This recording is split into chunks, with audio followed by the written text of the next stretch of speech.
Ayan mga idol, no? So, ayan, magbibigay tayo ng idea kung paano magpalit ng clutch lining, no? So, kalasin natin yan. Ito nga palang makina na ito mga idol ay Duke 390 na version 1. So, dun sa mga gustong matuto, panoorin nyo mga idol nyo. So, gagawa tayo ng full video kung paano magkalas ng clutch side at clutch lining, clutch housing. Okay, so isa-isahin natin. So, yan, umpisa na natin mga idol, no? Para kahit papano ay meron kayong idea. Yan, sa mga naka-Duke 390. Okay.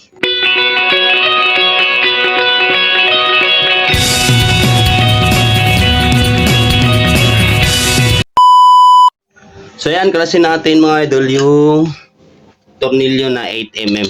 Okay, so kalasin natin.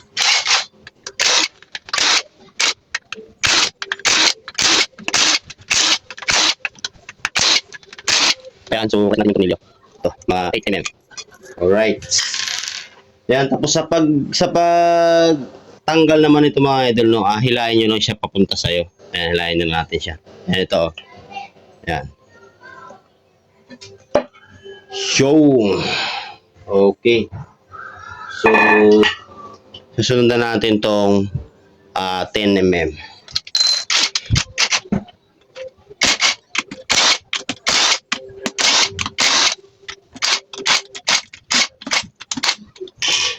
Alright, tapos tanggalin natin yung spring, no? Yan, yung spring. Tapos susundan natin to. Ito yung kanyang clutch wheel. So, yung clutch hub niya naiwan doon. Yan, tapos tanggalin na natin to. Ito naman mga idol ay 24mm. So, gamitan natin siya ng 24mm para matanggal natin to. 24mm.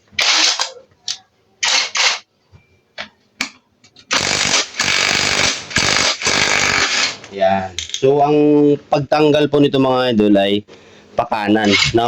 Kasi counter to. Imbis yung pakanan niya ay pahigpit, ito baliktad. So, paluwag po yung pakanan niya. Okay. Natanggal na natin. So, meron siyang bali dalawang washer. Ito yung washer niya.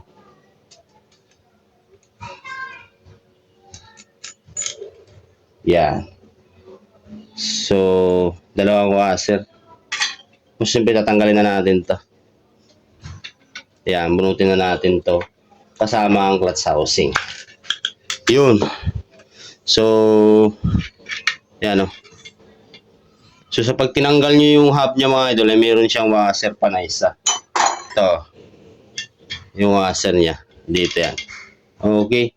Tapos, ito, tanggalin natin. Yan. Yan, so, kinalas na natin siya mga idol, no? Yan. So, makikita nyo, wala na siyang washer dito. Ayan, diretso na siya. Okay, so yung oil pump niya ay bakal. Ito yung oil pump niya. Okay, so ngayon mga idol, papakita ko naman sa inyo kung paano natin siya bubuhin. Okay, so buuhin na natin siya mga idol na. Ayan, so buuhin na natin siya mga idol, no? So ilalagay na natin. So ano-ano ba ang una natin ilalagay? So, siyempre, unahin natin ang clutch housing. Okay, so sa clutch housing naman yung mga idol yan. Kung makikita nyo, ito yung clutch housing niya. Meron siyang bushing sa likod, no? Yan. Lagay natin siya dito. Okay. Tapos lalagay natin siya, mga idol, ay pag ganito lang. Lagay na natin siya. Para may lagay na natin lahat. Okay, so ito naman ay ikot-ikot lang para pumasok. Yun. Tapos siyempre, susunod na natin yung clutch washer. Ito yung tinatawag na clutch washer. So, dito po yung clutch washer niya mga idol yan. Lagay natin siya dito. Yan. Tapos, susunod na natin yung clutch hub. So, sa clutch hub naman yung mga idol, no, ikot-ikot lang din, papasok lang din yan. Okay. So, lagay natin siya. Yan. At siyempre, susunod na natin yung nut niya mga idol, no? Nut niya na 24mm. Okay, so yan. 24mm. So, meron siyang isang washer dito, mauna, tapos meron siyang pangalawang washer na medyo makapal sa labas to. Yan, lagay natin siya. Tapos, susunod na natin tong nut niya na 24mm. So, ang Duke 390 mga idol, mga Bajaj na motor ay ang kanyang paluwag, yun yung kanyang pahigpit. So, counter po to, baliktad po to, no? So, pakaliwa yung pahigpit nito. Yan. Doon sa iba, baka hindi nyo alam. So, napakahalaga na alam nyo para hindi kayo mahirapan magkalas. Okay, tapos higpitan na natin siya. Okay. Yan. Tapos, siyempre, isusunod na natin tong clutch plate, pressure plate, clutch plate, tapos clutch lining. Okay, so ilalagay na natin siya ng isa-isa. Okay, so sa bago naman ng lahat, meron siyang dalawang pressure plate. So yung plate na yan mga idol ay yan, flat lang siya. Tapos itong isa naman ay meron siyang pakurba. So palalim or patiaya, no? So ganito paglagay niyan. So ilagay natin siya una, yung isang flat lang. Lagay natin. Yung flat lang. Yan. Tapos susunod natin to. So ito naman mga idol, pag nandun yung clutch hub nyo, dapat ito mga idol, kung alin yung paumbok, yun yung nasa labas. Huwag nyo siyang papatihaya. Kasi pag nilagay nyo siya na patihaya, ang tatama agad yung plate dito. Yan, pag nilagay nyo, yung plate ay malayo siya, no? Hindi siya lalapat dito sa pinakagitna. So dapat, ang paglagay nito, itataob nyo siya. Para pag nalagay kayo ng plate, tatama talaga yung plate dito sa pinakadulo ng pressure plate para magkaroon siya ng malakas na pressure. Okay, so lagay natin siya. Yan, pataob ba? Pataob mga idol, no? Yan, taob. Okay. Tapos siyempre, susunod natin tong clutch lining niya na manipis. Yan, binasa na natin siya ng langis. Yan, so lagay na natin tong clutch lining na manipis. Lagay natin siya para may idea din yung iba. Yan. Okay. Tapos siyempre, susunod na natin tong clutch plate. Okay, so sa clutch plate naman niya mga idol, no? Makikita nyo, nandun yung hub niya. Nandun yung hub, di ba? So, makikita nyo, yung clutch plate naman ay merong matalas yan. Tapos, pag biniligtad nyo, meron din siyang porol yan. Porol, no? So, dapat, kung alin yung matalas, yun yung nasa labas. So, ganun po tayo maglagay ng clutch plate. Okay, so yan. Tapos, susunod na natin tong clutch lining. So, sunod-sunod lang. Clutch lining, clutch plate, clutch lining, hanggang sa matapos. Okay, basta sa clutch plate, kung alin yung matalas, yun yung sa ibabaw. Kasi, malimit dito mga idol, no? Mabilis kasi maubos yung ating clutch lining pagka wala sa tamang paglagay yung ating clutch plate. Okay, so sa iba na hindi pa nila alam, so ganito ang gawin nyo para tumagal yung clutch lining nyo. Ayan, matalas sa matalas nasa labas. Okay, clutch lining. So ang lining pala ng Duke 390 mga idol ay bali 8 piraso siya. Okay, so lagay natin siya dire-diretso. Yan.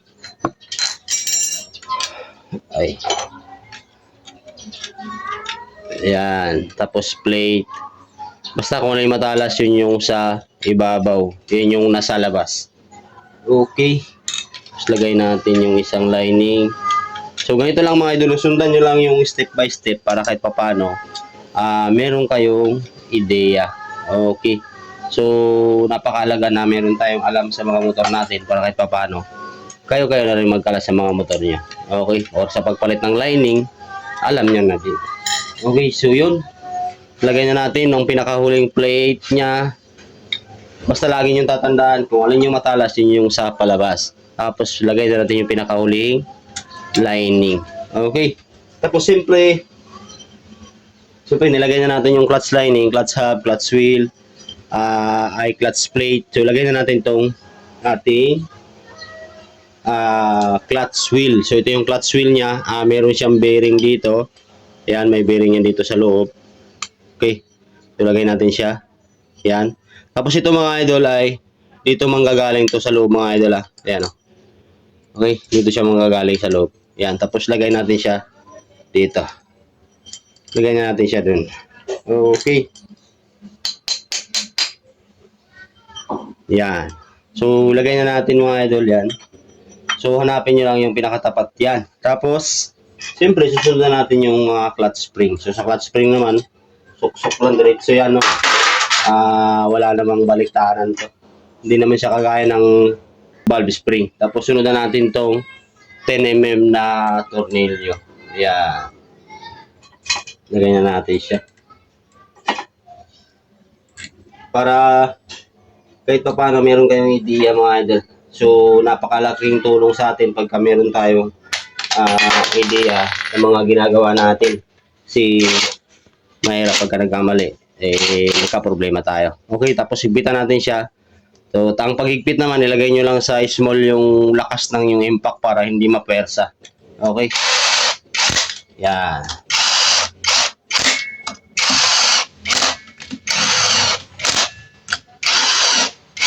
Okay. So, yun.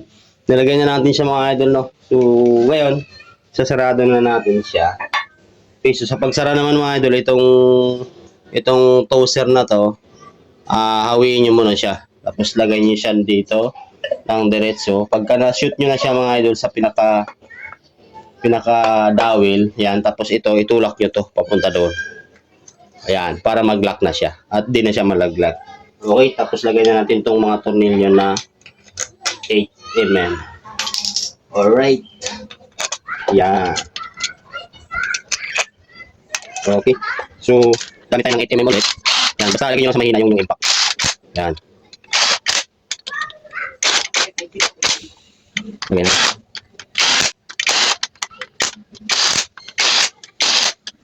Okay. So, yun lang mga idol, no? Ganun lang ang pag-assemble ng clutch housing, pagpalit ng clutch lining, clutch hub, clutch wheel. So, tatandaan nyo lang palagi kung ano yung mga nakaposisyon doon sa mga baguhan pa lang. Okay, so sana nakabigay tayo ng idea doon sa iba at maraming salamat, no? So, ito ay Doc 390. Alright.